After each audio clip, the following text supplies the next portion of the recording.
ہم کریں گے ہر مظلوم کی حمایت۔ السلام علیکم ناظرین، میں ہوں حورین فاطمہ اور آپ دیکھ رہے ہیں حمایتی نیوز HD چینل۔ نظر ڈالتے ہیں آج کی اہم خبر پر۔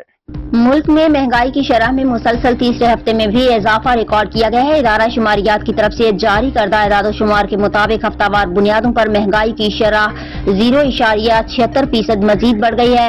ہفتہ وار بنیادوں پر مہنگائی کی سالانہ مجموعی شرح 24.36% ہو گئی ہے۔ ادارہ شماریات کے مطابق ایک ہفتے کے دوران 29 اشیاء ضروریہ مہنگی اور 5 کے نرخ کم ہوئے۔ اعداد و شمار کے مطابق ایک ہفتے کے دوران چکن فی کلو 38 روپے 29 پیسے مہنگا ہو کر فی کلو قیمت 373 روپے 25 پیسے سے بڑھ کر 412 روپے تک پہنچ گئی۔ خشک دودھ 390 گرام کا بیگ 44 روپے 89 پیسے، پیٹرول فی لیٹر 10 روپے، انڈے فی درجن 6 روپے 78 پیسے اور لہسن فی کلو 10 روپے 42 پیسے مہنگا ہوا ہے۔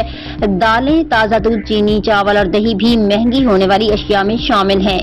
اب تک کے لیے اتنا ہی۔ مزید خبروں اور اپڈیٹ سے باخبر رہنے کے لیے دیکھتے رہیں حمایتی نیوز HD چینل۔